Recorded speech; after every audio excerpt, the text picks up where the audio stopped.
Assalamualaikum warahmatullahi wabarakatuh.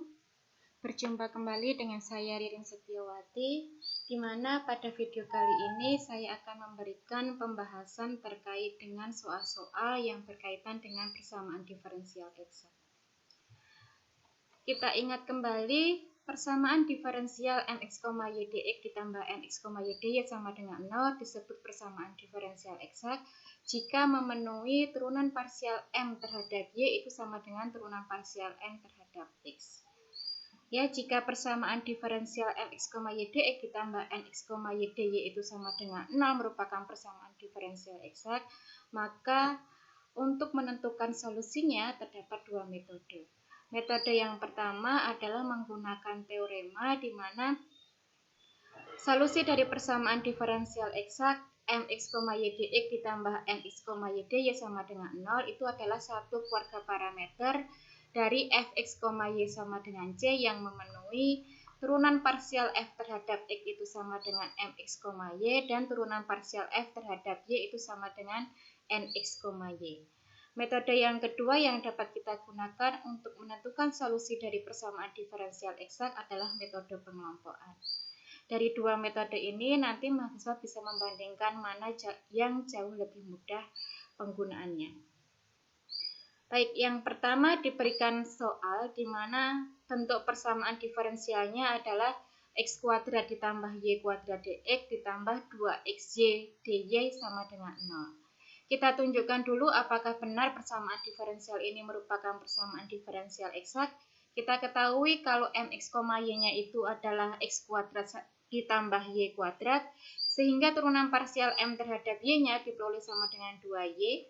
Sedangkan nx, y-nya itu sama dengan 2xy, kalau kita turunkan terhadap x diperoleh 2y. Dari sini kita ketahui bahwa turunan parsial m terhadap y itu sama dengan turunan parsial n terhadap x, yaitu sama dengan 2y. Sehingga persamaan diferensial tersebut merupakan persamaan diferensial eksak.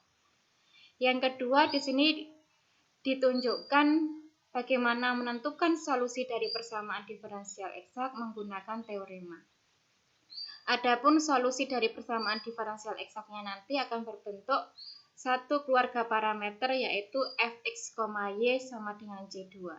Pertama yang harus kita lakukan, karena berdasarkan teorema, solusinya adalah fx, y sama dengan c2 yang memenuhi turunan parsial f terhadap x itu sama dengan mx, y, dan turunan parsial f terhadap y itu sama dengan nx, y. Jadi harus memenuhi kedua persamaan tersebut.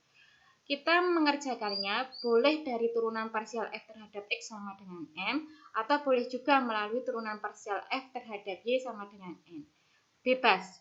Nah, sekarang kita tunjukkan langkah pertama adalah diperhatikan dulu turunan parsial f terhadap x itu sama dengan mx, y. Sehingga turunan parsial f terhadap x itu sama dengan x kuadrat ditambah y kuadrat.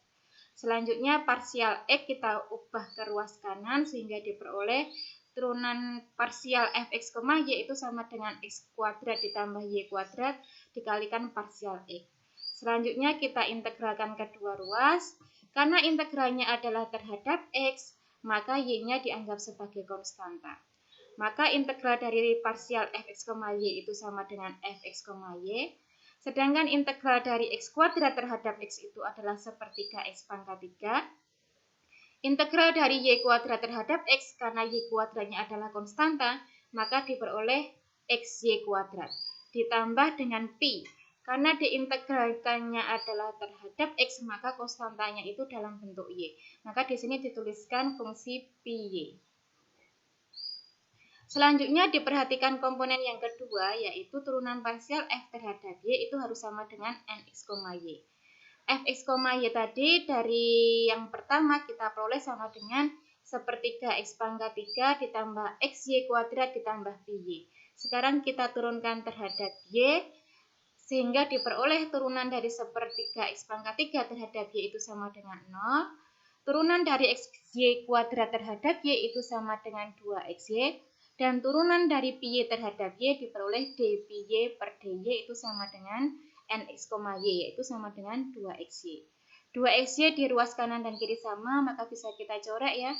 Sehingga di sini kita peroleh d pi y per dy sama dengan 0. Maka dengan menggunakan konsep antiderivatif nanti akan kita peroleh dPy itu sama dengan 0 dy. Selanjutnya kita integralkan kedua ruas sehingga kita peroleh py-nya itu sama dengan C1. Dari langkah sebelumnya kita peroleh fx, y-nya itu sama dengan sepertiga x pangkat 3 ditambah xy kuadrat ditambah py. Dari langkah kedua kita peroleh py-nya sama dengan C1. Maka kita peroleh fx, y-nya itu sama dengan sepertiga x pangkat 3 ditambah xy kuadrat ditambah C1. Karena solusi dari persamaan diferensial eksak itu merupakan satu keluarga parameter yang berbentuk fx, y itu sama dengan J2. Di sini dinotasikan dengan J2. Maka di sini akan berlaku fx, y-nya tadi adalah sepertiga x pangkat 3 ditambah xy kuadrat ditambah C1 itu sama dengan J2. Karena C1 dan C2 itu sama-sama konstanta, maka bisa kita pindah ke ruas kanan untuk C1 sehingga kita peroleh solusi dari persamaan diferensial eksak x kuadrat ditambah y kuadrat dx ditambah 2xy dy sama dengan 0 itu akan sama dengan sepertiga x pangkat 3 ditambah xy kuadrat sama dengan c, dengan c-nya itu adalah sembarang konstanta yang diperoleh dari C2 dikurangi C1. Kemudian yang ketiga adalah menentukan solusi dari persamaan diferensial eksak dengan menggunakan metode pengelompokan. Dari persamaan diferensial eksaknya kita peroleh di sini. X kuadrat ditambah y kuadrat dx ditambah 2xy dy. Selanjutnya kita uraikan sehingga diperoleh x kuadrat dx ditambah y kuadrat kali dx maka diperoleh y kuadrat dx ditambah 2xy dy. Selanjutnya di sini diperhatikan karena di sini munculnya adalah x dan x maka kita kelompokkan sendiri. X kuadrat 2x ditambah di sini ada y kuadrat dx ya dengan variabel yang berbeda. Di sini juga ada 2xy dy dengan dua variabel yang berbeda. Maka di sini kita kelompokkan. Y kuadrat dx ditambah 2xy dy itu sama dengan 0. Sekarang kita perhatikan karena ada bentuk x kuadrat dx, maka kita ubah ke dalam bentuk d sesuatu. Nah, d sesuatunya ini diperoleh dari mana? Dari integral dari x kuadrat terhadap x. X kuadrat, integral dari x kuadrat terhadap x itu adalah sepertiga x pangkat 3. Sehingga diperoleh d sepertiga x pangkat 3. Yang kedua, di sini diperhatikan.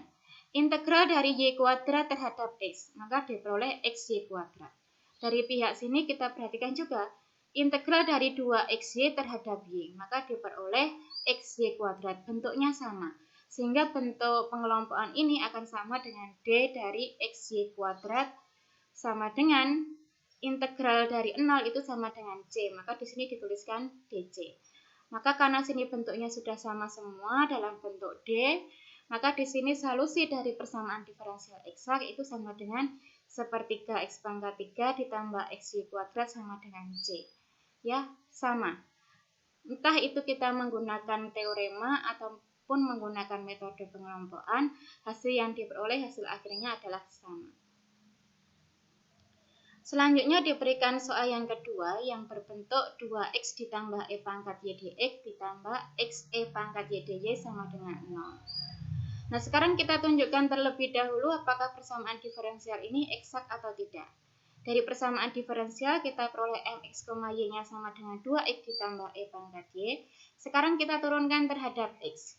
Kalau turunan parsial m terhadap y, ya, turunan parsial m terhadap y, maka x-nya dianggap sebagai konstanta. Maka 2x kita turunkan terhadap y sama dengan 0. E pangkat y kita turunkan terhadap y diperoleh sama dengan e pangkat y. Nx, y-nya sama dengan x e pangkat y. Bentuk ini kita turunkan terhadap x. Ya, maka e pangkat y-nya kita anggap sebagai konstanta. Turunan dari x sama dengan 1, maka diperoleh turunan parsial m terhadap x sama dengan e pangkat y. Sama, turunan parsial m terhadap y sama dengan turunan parsial m terhadap x. Maka persamaan diferensial tersebut merupakan persamaan diferensial eksak. Langkah yang kedua adalah menentukan solusi dari persamaan diferensial menggunakan metode pertama, yaitu menggunakan konsep teorema di mana solusinya itu berbentuk fx, y sama dengan C2. Ya, kita akan menentukan fx, y yang memenuhi persamaan diferensial tersebut. Kalau pada contoh pada soal 1 berawal dari turunan parsial f terhadap x itu sama dengan mx, y. Nah, pada soal yang kedua di sini diawali dari turunan parsial f terhadap y itu sama dengan nx, y. Maka di sini kita peroleh hubungan turunan parsial f terhadap y sama dengan xe pangkat y. Selanjutnya menggunakan konsep antiderivatif, maka kita peroleh integral dari parsial fx, y sama dengan integral dari xe pangkat y terhadap y.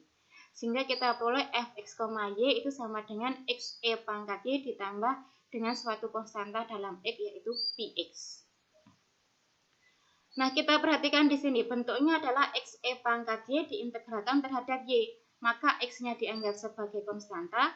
Integral dari e pangkat y terhadap y itu juga berbentuk e pangkat y. Maka di sini hasil dari integral xe pangkat y terhadap y itu sama dengan xe pangkat y.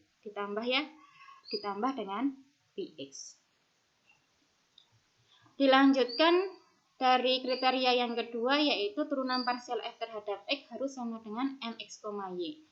Dari langkah pertama kita peroleh fx, y-nya itu berbentuk xe pangkat y ditambah px. Selanjutnya kita turunkan terhadap x, maka e pangkat y-nya kita anggap sebagai konstanta, maka kita peroleh turunan dari xe pangkat y terhadap x itu sama dengan e pangkat y, ditambah turunan dari px terhadap x karena sama-sama fungsi satu variabel, maka di sini diperoleh dpx per dx. Sama dengan mx, y. Mx, y-nya adalah 2x ditambah e pangkat y. E pangkat y di ruas kiri dan kanan itu sama, maka bisa kita hilangkan. Sehingga nanti kita peroleh dpx per dx itu sama dengan 2x. Selanjutnya menggunakan konsep integral, kita peroleh px itu sama dengan x kuadrat plus c1. Kita ketahui bahwa solusinya tadi berbentuk fx, y dari langkah pertama ya. Itu adalah xe pangkat y ditambah px. Di langkah kedua kita peroleh px-nya sama dengan x kuadrat plus c1. Sehingga kita peroleh fx, y-nya itu sama dengan xe pangkat y ditambah x kuadrat ditambah c1. Karena solusi dari persamaan diferensial eksak itu berbentuk satu keluarga parameter yang berbentuk fx, y sama dengan c2, sedangkan fx, y-nya sama dengan xe pangkat y ditambah x kuadrat ditambah c1, maka di sini diperoleh bentuk xe pangkat y ditambah x kuadrat ditambah c1 itu sama dengan c2. Ya, karena sama-sama konstanta antara c1 dengan c2, maka di sini kita peroleh solusi akhir atau solusi umum dari persamaan diferensial eksaknya adalah xe pangkat y ditambah x kuadrat sama dengan c. Nah, kita gunakan metode yang kedua yaitu metode pengelompokan untuk menentukan solusi dari persamaan diferensial yang berbentuk 2x ditambah e pangkat y dx ditambah xe pangkat y dy sama dengan 0. Kita uraikan terlebih dahulu, 2x kali dx diperoleh 2x dx, e pangkat y dx kita uraikan menjadi e pangkat y dx ditambah xe pangkat y dy sama dengan 0. Karena di sini x dan dx, maka di sini kita kelompokkan terlebih dahulu menjadi 2x dx. Karena di sini memuat e pangkat y dx, dua variabel ya, ada x ada y. Di sini juga ada xe pangkat y dy. Maka di sini kita kelompokkan sehingga diperoleh e pangkat y dx ditambah xe pangkat y dy sama dengan 0. Selanjutnya kita ubah ke dalam bentuk d ya. D sesuatu. Nah, 2x dx, integral dari 2x dx itu sama dengan x kuadrat, maka diperoleh dx kuadrat. Selanjutnya untuk menentukan dari pengelompokan ini, kita perhatikan. Integral dari e pangkat y terhadap x itu sama dengan xe pangkat y ya. Kemudian integral dari xe pangkat y terhadap y, maka kita peroleh xe pangkat y ya. Sehingga di sini kita peroleh dia sama dengan dc, karena c itu adalah integral dari 0. Atau sebenarnya kita sama saja ya dengan membalik. Kalau dx kuadrat itu kalau kita turunkan terhadap x maka diperoleh 2x dx. Kemudian turunan dari perkalian dua fungsi xe pangkat y itu akan sama dengan turunan dari u kali v, maka sama dengan u aksen v ditambah uv aksen. U-nya itu adalah X, V-nya adalah E pangkat Y. Maka di sini akan diperoleh E pangkat Y dx ditambah XE pangkat Y dy. Boleh juga menggunakan konsep integral, ya. Sehingga karena di sini bentuknya sudah sama, maka kita peroleh solusinya adalah X kuadrat ditambah XE pangkat Y sama dengan C. Solusinya sama. Nah, sekarang dapat kita lihat. Kalau kita menggunakan teorema, ada beberapa step yang harus kita lalui, ya. Harus beberapa step yang kita lalui. Sedangkan dengan metode pengelompokan ini mungkin jauh lebih sederhana. Jauh lebih sederhana dan jauh lebih cepat untuk menentukan solusi dari persamaan diferensial eksak. Oke, selanjutnya untuk soal yang nomor 3, di sini berbentuk X plus Y kali X plus Y cos X dx ditambah sin X dy sama dengan 0. Yang pertama kita tunjukkan apakah dia eksak atau tidak, ya. Maka di sini dapat kita lihat turunan dari M terhadap X itu sama terhadap Y itu sama dengan cos X, sedangkan turunan parsial M terhadap X itu sama dengan cos X, sama. Berarti merupakan persamaan diferensial eksak. Selanjutnya, untuk menentukan solusi dari persamaan diferensial eksak ini, untuk soal nomor 3 dan 4 hanya ditunjukkan menggunakan metode pengelompokan, ya. Di sini kita peroleh bentuk penjabaran dari X plus Y cos X dx ditambah sin X dy sama dengan 0. Itu akan sama dengan X dx ditambah Y cos X dx ditambah sin X dy sama dengan 0. Di sini ada dua pengelompokan. Pengelompokan yang pertama yaitu X dx, karena di sini sama-sama X, ya. Pengelompokan yang kedua, di sini ada variabel Y, ada X. Di sini ada X, ada Y. Maka kita kelompokkan jadi satu. Sehingga diperoleh Y cos X dx ditambah sin X dy itu sama dengan 0. Selanjutnya di sini kita ubah ke dalam bentuk D sesuatu. Maka X dx itu akan sama dengan D dari setengah X kuadrat. Atau integral dari X terhadap dx itu akan sama dengan setengah X kuadrat. Selanjutnya, integral dari Y cos X dx diintegralkan terhadap X, maka diperoleh Y sin X. Selanjutnya, sin X dy diintegralkan terhadap Y, maka diperoleh Y sin X.